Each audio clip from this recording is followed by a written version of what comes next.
My name is Gary Levy, and I'm the founding director of the CIHR training program in regenerative medicine and the University of Toronto Transplant Institute.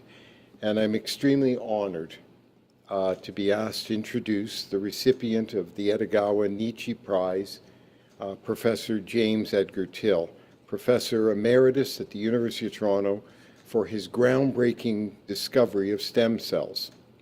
I first want to take the opportunity of thanking Dr. Samuel Abraham for his leadership in the establishment of the Nietzschean Regenerative Medicine Institute, which was established to promote basic research and clinical application in the field of regenerative medicine.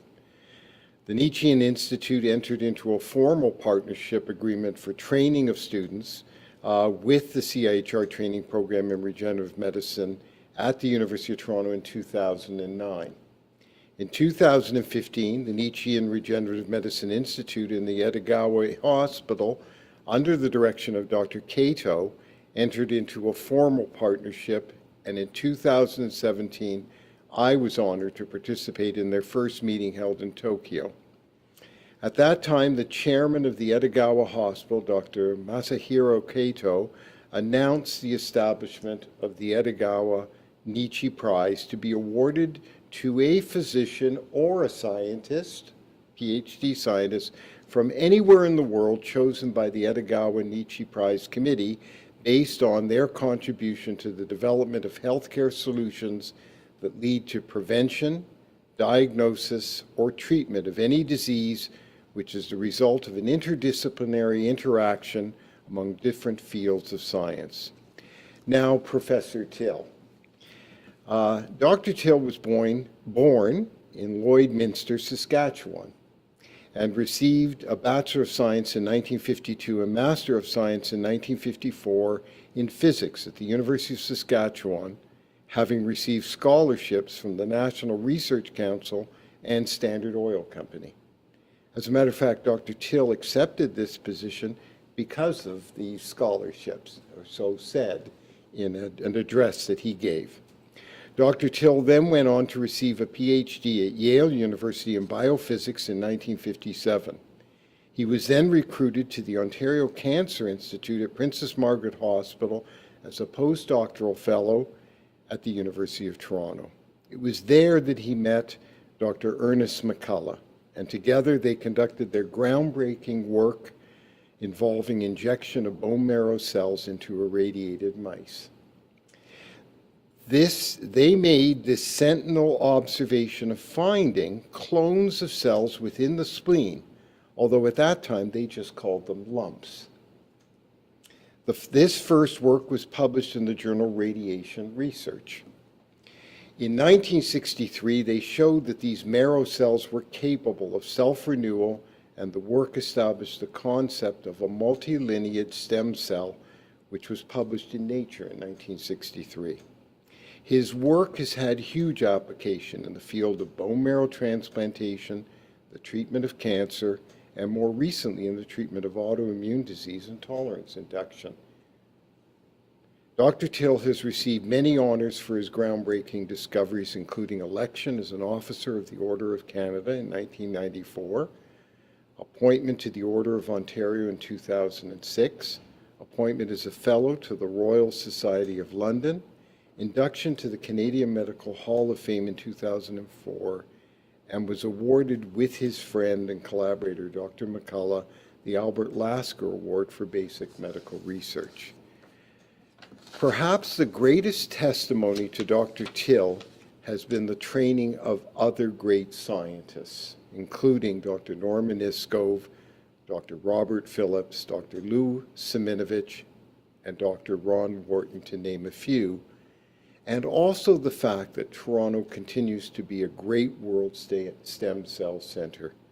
Please welcome Dr. Till. Congratulations on this outstanding award. Thank you very much. Wow, thank you. That's all right. Very nice. Please. Thank you very much, Dr. Levy, and thanks to Dr. Abraham, Dr. Levy, and Dr. Humar for making this event possible.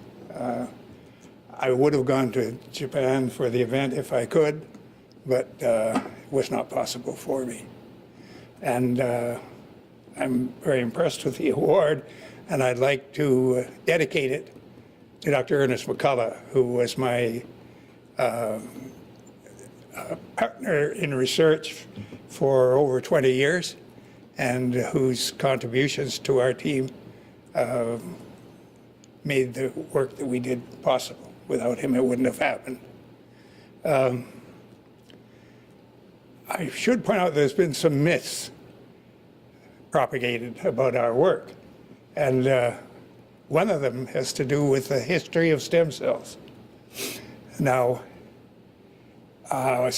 some people think that stem cell research originated with our work. It didn't. There's a long history of stem cell research. The term stem cell was used in German in the 1800s. And by the early 1900s, there was already a dispute about whether or not stem cells of the cell lineages of the blood-forming system, such as those that give rise to red cells, to white cells, and to platelets, stem from a single multipotent progenitor, or whether each lineage has its own stem cell in the adult. And the Russian histologist Maximow strongly supported the multilineal hypothesis that there was a single stem cell for all the various blood cell lineages. But he couldn't prove it. And in fact, the problem was the limitations of the technology at the time, which depended heavily on histological staining and on light microscopy. And that wasn't good enough to identify stem cells because they didn't have any distinctive appearance, apparently. At least nobody could show that they did. And it wasn't until we changed the direction of stem cell research by focusing on cell transplantation methodologies of the kind that Dr. Levy described, that the field took off. So was the myth wrong? Well, it was incomplete in the sense that it didn't notice that or recognize that what we had done was shift the direction of stem cell research into a more productive way. But we certainly didn't start the field. Another myth is about our publications. There's been an attempt to assign all of our work, all of our most productive work, to a single paper. And sometimes it's the paper that we published in 1961 in Radiation Research that Dr. Levy has already mentioned. Sometimes it was the paper in Nature published in 1963. In fact, there were 3 papers.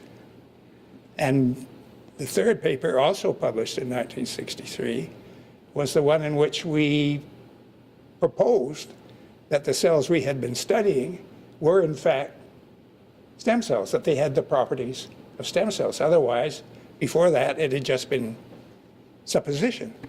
And in fact, we had tended to call the cells we were studying colony-forming units, which is what they were, rather than assign any particular other name to them. We just wanted to give them a functional name till we knew what was going on. And it wasn't until 3 years had passed that we actually knew. I had a feeling, strong feeling, on the basis of the evidence that we had, that that's what we had, stem cells of the blood-forming system in the mouse. So why do these myths happen? I don't know, but I could speculate. I think that some people need heroes. who do heroic things. And I have a personal example. My wife Joyce and I are tennis fans. So we watched the recent US Open tennis tournament, one of the big four tennis tournaments, on TV.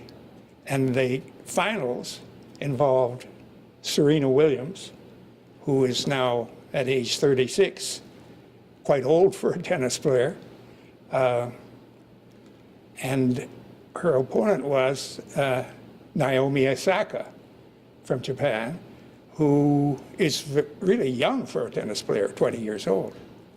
And that final was quite interesting because Serena was behind. Naomi Osaka was winning. And then the chair umpire charged Serena with some penalties. In fact, a total of 3.